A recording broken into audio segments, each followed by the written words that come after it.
শেষ চৈত্রের ঘ্রাণ পর্ব ৩০। ঘড়িতে তখন বেলা ১১টা। থমথমে মুখে বাড়ির কর্তা শারাফত চৌধুরী বসে আছে বিলাসবহুল সোফায়। পরনে সাদা পায়জামা পাঞ্জাবি, চোখে মুখে একরাশ বিরক্তি। উনি একই স্থানে বসে ৮ ঘন্টা যাবৎ দেখে যাচ্ছেন অন্য সব সদস্যের হুটোপুটি, এটা ওটা নিয়ে চিৎকার চেঁচামেচি। বাবা মায়ের বিয়েতে তার ছেলেমেয়েরা আদৌ বরযাত্রী রূপে গিয়েছে কিনা জানা নেই ওনার। হয়তো চৌধুরী বাড়িতে এই ঘটনা বিরল, যদিও এটা অস্বাভাবিক ঘটনা নয়, কারণ এ বাড়িতে এক এক পণ্ডিতের বসবাস। এরা নিজেরা এক একটা নিউটন কিংবা আলবার্ট আইনস্টাইন।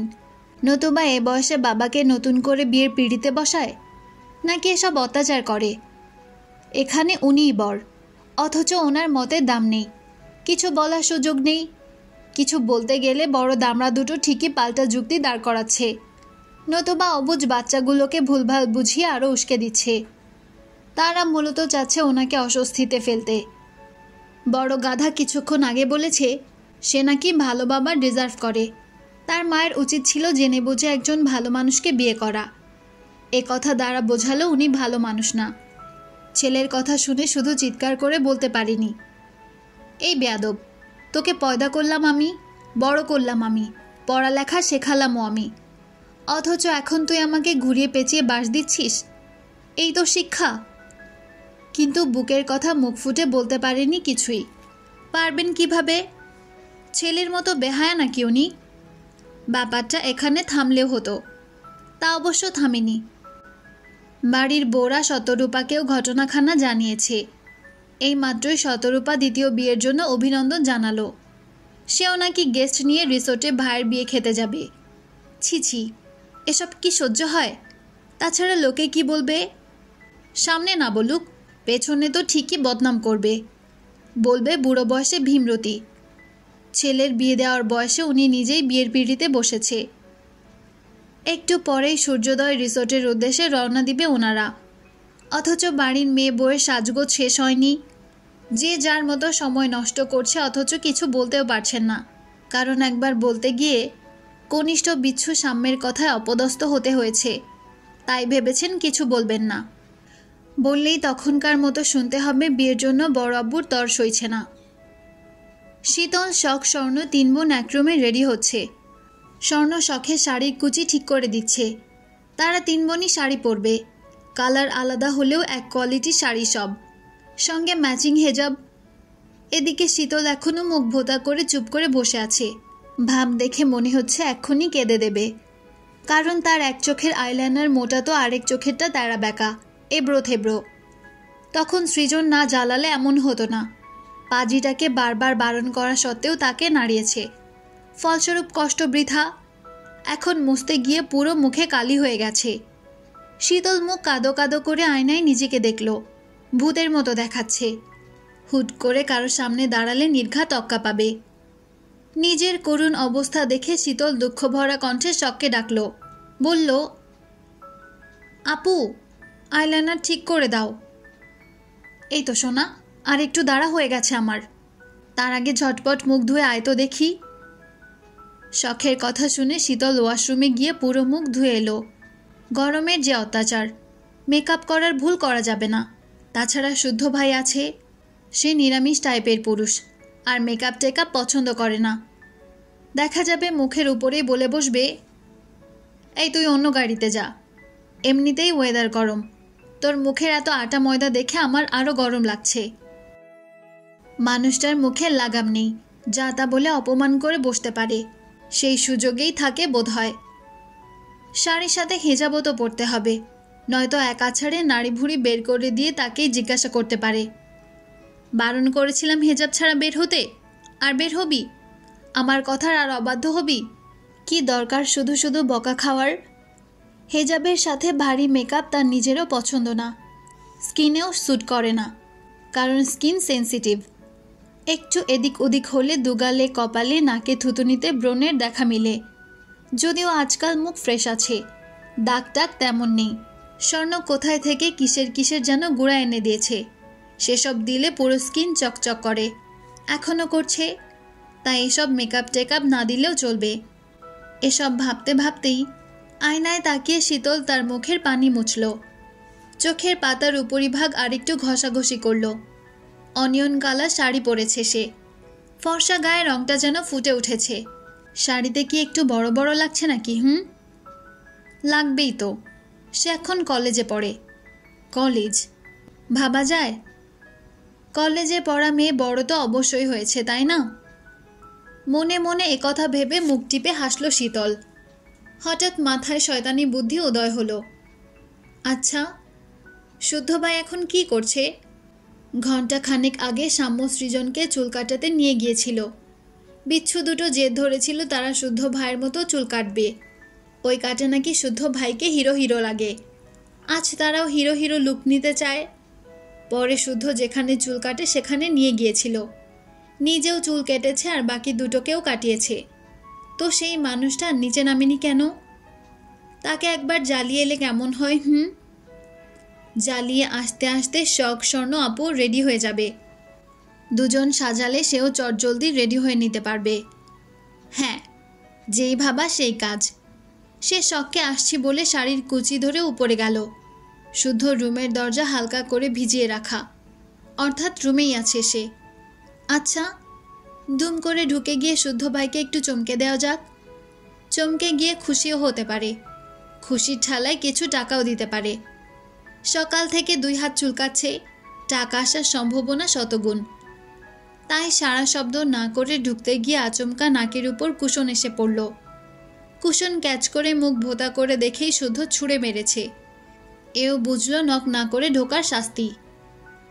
শীতল কুশন ধরে রেখে গমগমে সুরে বলল, অপ্রয়োজনে আসিনি, প্রয়োজনেই এসেছি। বলে বিদায় হ। ফুল এনে দেন। ফুল কি করবি?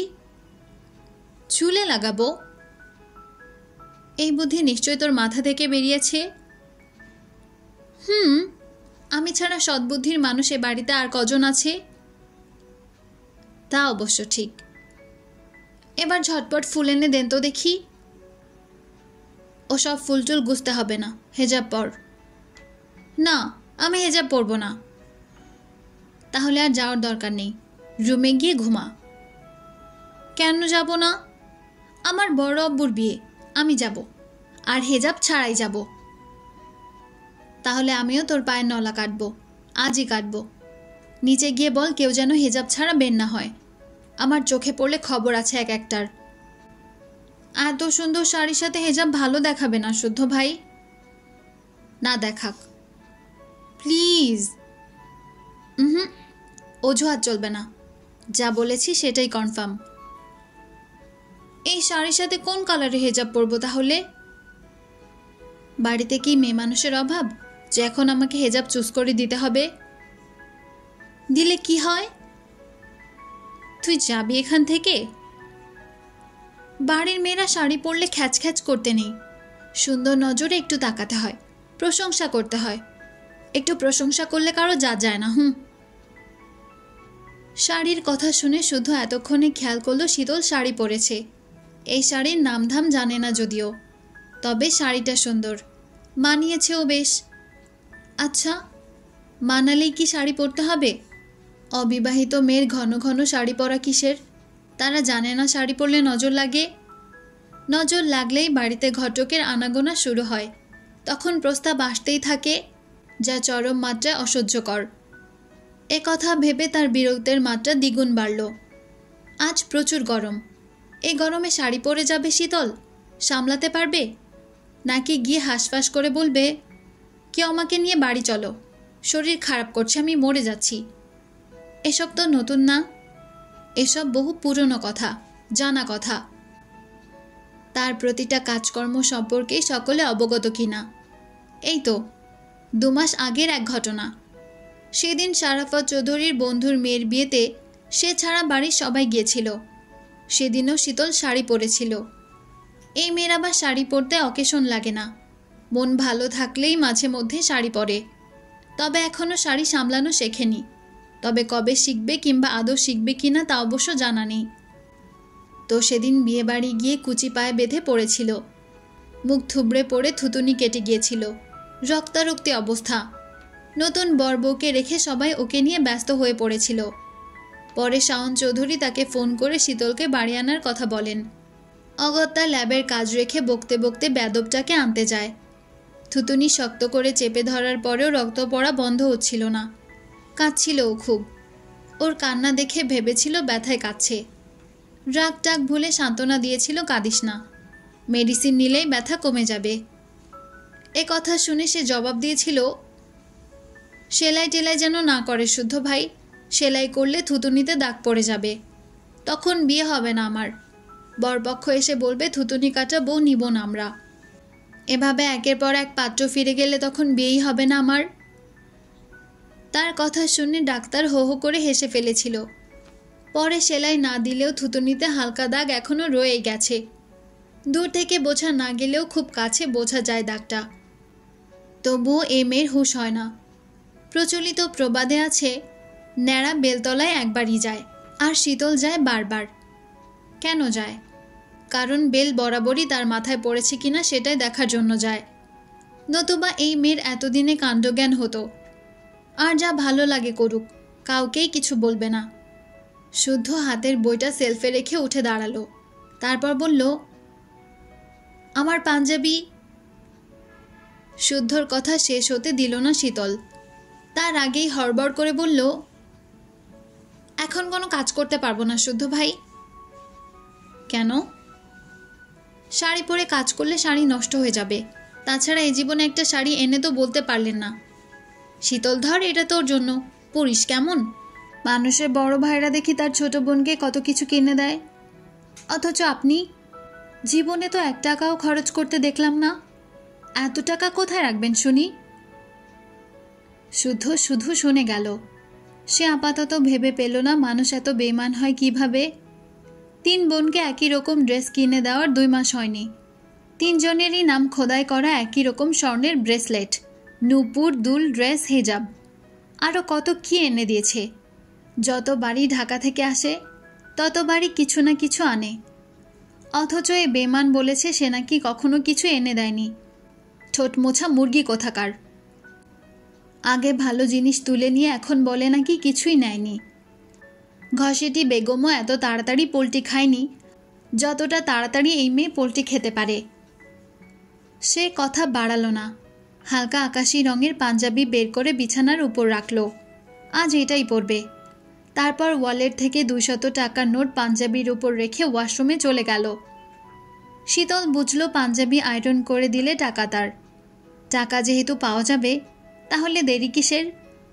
টাকার বেলাতে সে আবার না করতে পারে না। তাই একগাল হেসে আঁচল কোমরে গুজে আধ ভেজা চুলগুলো হাতখোপা করে নিল। তারপর শুদ্ধর বের করা পাঞ্জাবিটা নেড়ে চেড়ে মুখ কুচকালো। এটা তার ভালো লাগলো না। শুদ্ধ ভাইকে তো সাদা পাঞ্জাবিতে বেশ লাগে। তাই সে কাবার্ড খুলে হ্যাঙ্গারে ঝুলানো অনেকগুলো পাঞ্জাবির মধ্যে থেকে খুঁজে খুঁজে সাদা পাঞ্জাবি বের করল। এই পাঞ্জাবিটা একটু বেশি সুন্দর। এর আগে পরেনি বোধ হয়। একেবারে নতুন। বুকের কাছে ডিজাইনটাও বেশ। সে পাঞ্জাবিটা নিজ গায়ে ধরে আয়নার সামনে দাঁড়িয়ে খুব আফসোস করল। মেয়েদের যদি পাঞ্জাবি পরার নিয়ম থাকতো সে কবেই এটা চুরি করে নিয়ে যেত। কিন্তু তা তো আর নেই।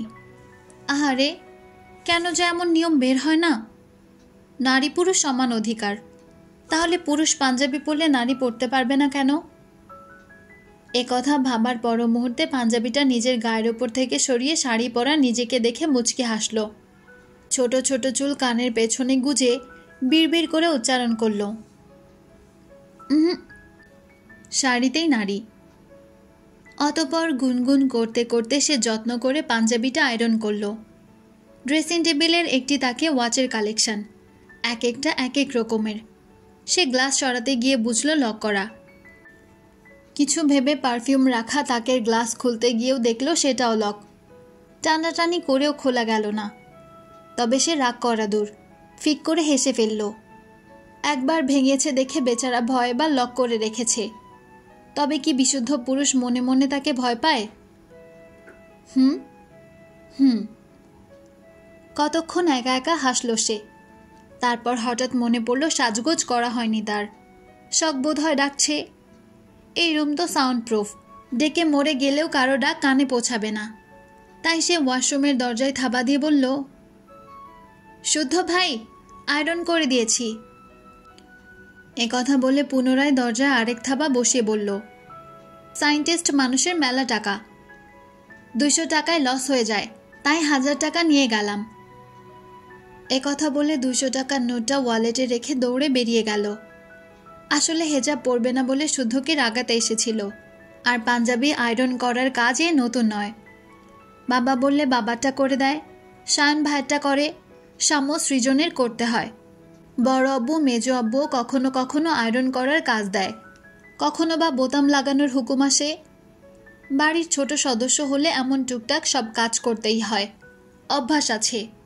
শীতল শাড়ি ধরে কোনো মতে সিঁড়ি বেয়ে নেমেই ছুটল শখের রুমে। শখ স্বর্ণ রেডি হয়ে বসে আছে। সিতারা সিমিনের কথা শোনা যাচ্ছে, তাছাড়া বাকিদের তাড়া দিচ্ছেন। সিরাজ সায়নকে কল করে বকাবকি করছে। ছেলেটা গাড়িতে তেল ভরার নাম করে সে কখন বেরিয়েছে, এখনও ফেরার নাম নেই। কোথাও যাওয়ার কথা বললেই এই ছেলের কাজ বাঁধে। এতক্ষণ টই টই করে ঘুরে শীতল এবার তাড়াতাড়ি করে ওকে সাজিয়ে দেওয়ার জন্য তাড়া দিল। শখ স্বর্ণ একসাথে শীতলকে রেডি করে দিল। সাজ বলতে আইলাইনার, কাজল, ঠোঁটে লিপ বাম, হাতে চুড়ি, এই তার সাজ। তারপর শীতল নিজেই হিজাব বেঁধে নিল। শখ স্বর্ণ একদম হালকা সাজে তৈরি। শখ আর শীতলের জোড়াজড়িতে স্বর্ণ শাড়ি পরতে বাধ্য হয়েছে। সে শাড়ি সামলাতে পারলেও এক অভদ্র পুরুষকে সামলানো খুব মুশকিল হয়ে যায়। শুধু ড্যাব ড্যাব করে তাকিয়ে থাকে। সুযোগ পেলে বলে, জান রে, আর কত ধৈর্যের পরীক্ষা নিবি? হয় চুপি চুপি বিয়ে কর, নয়তো বাড়িতে জানাতে দে। তোর কারণে আমার বাচ্চাদের স্কুলে ভর্তি করাতে দেরি হয়ে যাচ্ছে। স্বর্ণ বিরক্ত হয়, চোখ পাকায়। তা দেখে শান কিছুক্ষণের জন্য চুপচাপ থাকলেও একটু পর যা তাই। মাঝে মাঝে তার পাগলামি দেখে সন্দেহ হয় এই পাজি পুরুষটা নাকি রাজনীতি করে। মানুষ জবাই করে গবাদি পশুর মতো, তার হাত কাঁপে না, অন্তর কাঁপে না। অথচ সেই পুরুষ তার কাছে এলেই যেন সবটুকু ধৈর্য হারায়, কথার লাগাম ছুটায়। রোমান্টিকতায় তার কথায় কথায় ঝরে পড়ে। ব্যাকুল চোখে তাকেই দেখতে থাকে। অর্থাৎ সে বাইরের পৃথিবীর কাছে কঠিন পাষাণ পুরুষ হলেও কেবলই তার কাছে সায়ন অন্যরকম। 3 বোন রেডি হয়ে বেশ কয়েকটা সেলফি তুলল। তারপর একে একে ড্রয়িং রুমে গিয়ে দাঁড়ালো। 3 বোনকেই অনিন্দ্য সুন্দর দেখাচ্ছে। চৌধুরী নিবাসের এক একটা জীবন্ত পুতুল যেন তারা। শারাফত চৌধুরী চায়ের কাপে চুমুক দিতে গিয়েও থেমে গেল। দেখল 3 রাজকন্যাকে। মনে মনে আওড়ালেন, মাশাল্লাহ মাশাল্লাহ মাশাল্লাহ, মেয়েগুলো কি সত্যি বড় হয়ে যাচ্ছে? ওনার কাছে তো ছোটই আছে। এখনো মনে হয় কেবলই পৃথিবীতে এলো তারা। কেউ বাবা ডাকলো তো কেউ বব্বু বলে বাড়ি মাতিয়ে তুলল। মেয়েরা বড় হলেও তো যত মুশকিল। তাদের বাপের বাড়ি থাকার মেয়াদ ফুরিয়ে আসে। নিজের বাবার মেয়ে বিদায় করা তারা না থাকলেও অন্যের কাছে যেন মেয়ে ভারী হয়ে আসে। পথঘাটে লোকমুখে শুনতে হয়, মেয়ের বিয়ে দিবেন না। কথা ভেবে হঠাৎ কেন জানি বুক ভার হয়ে এলো ওনার। কত আদর যত্নে গড়ে তুলেছেন 3 রাজকন্যাকে। এমন না শখ আপন মেয়ে বলে তাকে আলাদাভাবে দেখেছে। উনি ভাবেন ওনার 3টা মেয়ে, আর 3টাই ওনার। 3টার একটা কষ্ট পেলে ওনার বুক বিধে। শীতলটা কিডন্যাপ হলো যেদিন, সেদিন কেউ কি ওনার বুকের ভাঙন দেখেছিল? না, কেউ দেখেনি। শীতল বাসায় ফেরার পর আল্লাহর দরবারে 2 হাত তুলে ওনার 3 ভাই 2 চোখের পানি ঝরিয়ে শুকরিয়া আদায় করেছিল, এ কথা কেউ জানে না, জানবেও না। একবার রিকশার চাকায় স্বর্ণের ওড়না বেঁধে গিয়ে প্রচণ্ড ব্যথা পেয়েছিল গলায়। গলার চামড়া ছিলে যাচ্ছে তাই অবস্থা হয়েছিল। মেয়েটা 3 দিন কথা বলতে পারেনি। সেই 3 দিন উনি একটু পরপর গিয়ে মাথায় হাত বুলিয়েছেন। ওনার মনের অবস্থা বুঝে বুঝদার স্বর্ণ ওনার 2 হাত মুঠোয় পুরে অনেক কষ্টে বলেছিল, আমি ঠিক আছি বড় আব্বু, কই ব্যথা নেই তেমন একটা। অথচ গলায় প্রচণ্ড ব্যথা ছিল। সাম্য সৃজনের জ্বর এলে এখনও জ্বালিয়ে মারে। রাত বিরতে কেঁদে কেটে বাড়ি মাথায় তোলে। কি জেদ তাদের। পরে উনি বুকে নিয়ে হেঁটে হেঁটে ঘুম পাড়ান, গল্প শোনান, গল্পের ছলে সূরা পড়ে ফু দেন। সায়ন শুদ্ধ বড় হয়েছে, কিন্তু তারা বাড়ি না ফিরলে উনি আগে টের পান। বাবার মন বলে হয়তো বুঝতে পারেন। কিছুদিন শায়ন আহত হয়ে বাড়ি ফিরলে রাগ দেখালেন ঠিকই, কিন্তু তার সেবা যত্নের ত্রুটি রাখেননি। কথা না বললেও বাসায় ফিরে সব খোঁজই নিতেন। শুদ্ধ তো প্রায় ঢাকাতে থাকে। ঢাকায় থাকলে তাতে কি, তার ফ্ল্যাটের কর্মরত লোকদের সাথে ওনার সরাসরি কথা হয়। শুদ্ধ বরাবরই খুঁতখুঁতে স্বভাবের, যার তার হাতে খাবে না, যার তার জিনিস নেবে না। রান্নার ব্যাপারেও তাই, হয় নিজে রান্না করে খাবে, নতুবা তার ঠিক করা রাঁধুনি রান্না করে দিয়ে যাবে। ছেলের যাতে সুবিধা হয় সেই খেয়াল উনিই রাখেন। বাকি রইল শখের কথা। সে আর কদিনের অতিথি মাত্র, ভাবলে বুকের পাঁজর ভেঙে আসে। শখটা বড্ড নরম স্বভাবের, কষ্ট পেলেও বলবে না কষ্ট পাচ্ছি। শখের পরপরই স্বর্ণের পালা, তারপর ছোট্ট শীতলের। কি অদ্ভুত, ছেলে পুষে বড় করে কলিজাগুলোকে নাকি পরের বাড়িতে দিতে হবে।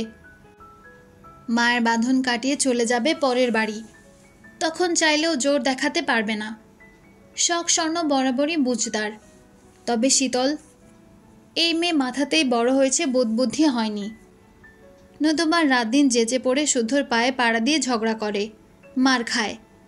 সে বাড়ির ছোট কন্যা হিসেবে সবারই যেমন আদরের তেমনি আহ্লাদীয়।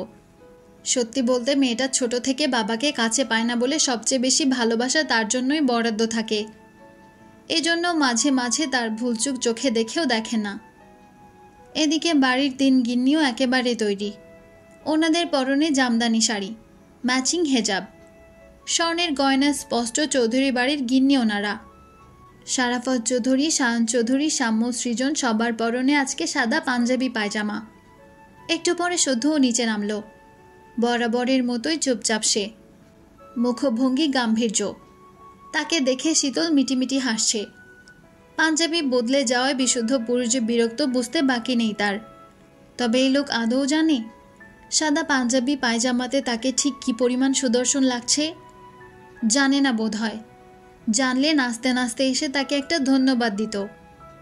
যদিও এটা তার থেকে আশা করা আকাশকুসুম ভাবনা। শুধু নেমে এসে দাঁড়াতেই শাওন চৌধুরী তার কাঁধ ধরে এবার বলেই ফেললেন, খিরে বাপ, সাদাতে কি দারুণ দেখাচ্ছে তোকে। শুদ্ধ নিশ্চুপ। এটা তার কাছে নতুন কিছু না, এ কথা অনেক শুনেছে, তাই তার মতে বিশেষভাবে পাত্তা দেওয়ার মতো কিছু না এটা। তবে অদূরে দাঁড়ানো সিরাজ সিতারার উদ্দেশ্যে বললেন, আমাদের শ্বশুরের আকার গঠন পেয়েছে শুদ্ধ, তাই না ভাবি? আব্বা তো এমনই উঁচা লম্বা দেখতে শুনতেছিল। সিতারা মেজজায়ের কথা শুনে হেসে সম্মতিসূচক মাথা নাড়লেন। শুদ্ধ বসেছে বাবার পাশে, তবে কথা বলছে শাওন চৌধুরীর সাথেই। সবাই এখানে হাজির হলেও শাওনের দেখা নেই। তার খোঁজ নিতে দেখা গেল ঘামে ভিজে হন্তদন্ত হয়ে বাসায় কেবল ফিরছে সায়ন।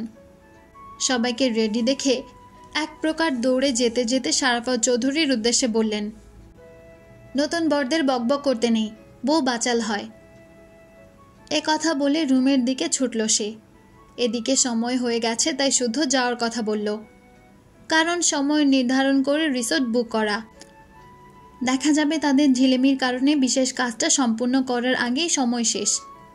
এর চেয়ে কেউ যাক ওখানে। পরপর 2টো গাড়ি পার্কিং লটে দাঁড় করানো। একটায় বড়রা উঠল, আর একটাতে ছোটরা সবাই। বড়দের যাওয়ার কথা জানালে ওনারা সাবধানে আসতে বলে চলে গেলেন। শুদ্ধ বসেছে ড্রাইভিং সিটে, পাশে বসেছে শীতল, তার কোলে সাম্য। পেছনের সিটে শখ, স্বর্ণ আর সৃজন। এদিকে এখনো সায়নের আসার নাম নেই। তখন শীতল মুখ কাচুমাচু করে বলল, আমি গিয়ে শায়ন ভাইয়াকে ডেকে আনি।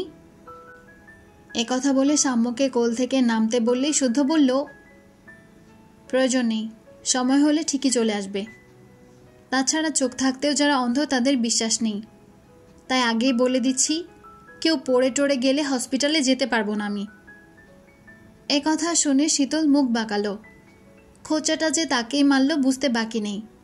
তবুও শুদ্ধের বারণ অমান্য করে নামতে গেলে শুদ্ধ পুনরায় বলল, বারণ করেছি, ওয়াশরুমে যাব। এ কথা বলে সে শাড়ি সামলে নিচে নামল। গুটি গুটি শায়নের রুমে গিয়ে দেখল শায়ন কেবল শাওয়ার নিয়ে বের হয়েছে। তাকে দেখে গাল ভর্তি হেসে বলল, কি রে বনু, শাড়ি পরেছিস? তোর বোনও পরেছে নাকি? শীতল তাড়া দিল। উফ, তাড়াতাড়ি করো ভাইয়া। এই তো হয়ে গেছে। এ কথা বলে শায়ন পাঞ্জাবি খোঁজার যুদ্ধে নামল, কিন্তু সাদা পাঞ্জাবির খোঁজ মিলল না। শায়নের সাথে শীতলও হন্ত হয়ে খুঁজে একটা দলামলা পাকানো সাদা পাঞ্জাবি খুঁজে পেল। সেটার অবস্থা দেখে শীতল থতমত মুখে বলল, ছ্যাবলা মার্কা দুলাভাই নেব না আমি, কালই গিয়ে রিহানকে আপন নাম্বার দিয়ে আসবো। এই না, ভুলেও না। তুই না আমার গুড সিস্টার? তাহলে এক্ষুনি এই মুহূর্তে চকচকে স্মার্ট মার্কা দুলাভাই চাই আমার। তাহলে বোন দিবি তো? ওকে। এ কথা বলে সে কাবার্ড থেকে পাঞ্জাবি বের করল। সে জানে বাড়িতে না থাকলেও তার ড্রেস ঠিকই রেডি পাবে। শীতলকে আর 2 মিনিট অপেক্ষা করতে বলে সে দ্রুত রেডি হয়ে এলো, চুল ঠিক করলো, পারফিউম স্প্রে করলো। এবার একেবারে পারফেক্ট লুক। তারপর শীতলের সামনে দাঁড়িয়ে ভ্রুজোড়া নাচিয়ে বলল, চলবে? শীতল খিলখিল করে হেসে মাথা নাড়িয়ে জবাব দিল, চলবে না, দৌড়বে। এবার চলো, নয়তো তোমার জাদ্রেল ভাই আবার ঐতিহাসিক লেকচার শুরু করবে। শীতলের কথা শুনে শায়ন হেসে ফেলল। তখন তার মাথায় দুষ্টু বুদ্ধি ভর করল। সে ফিচেল হেসে বলল, শুধু আমার ভাই হলে তোর কে হয়? পরম শত্রুকে বশে রাখা বুদ্ধিমানের কাজ। তবে কি দিয়ে বশ করা হয় জানিস? কি দিয়ে? শীতলের পাল্টা প্রশ্ন শুনে শায়ন কিছুক্ষণ চুপ থাকল। তারপর বলল, ক্ষেত্রবিশেষ ধনুকের তীর মিস হয়ে গেলেও ভালোবাসার তীর কখনো মিস যায় না।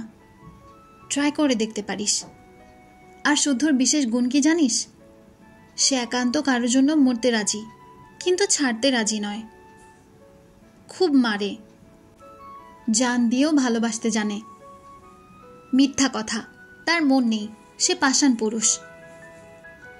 ওই পাষাণ পুরুষদের মন জয় করতে পারলে এক পৃথিবী সমান সুখ তোর পায়ের কাছে এনে দেবে। সে আমাকে ভালোবাসবে না ভাইয়া। বাধ্য করবি। বাধ্য করে ভালোবাসা হয়? হয় না, তবে ভালোবাসা দিয়ে ভালোবাসা আদায় করা যায়। যদি না পারি, আমি আছি তোর পাশে। পথ খুব কঠিন, প্রাপ্তি কিন্তু অমূল্য রত্ন।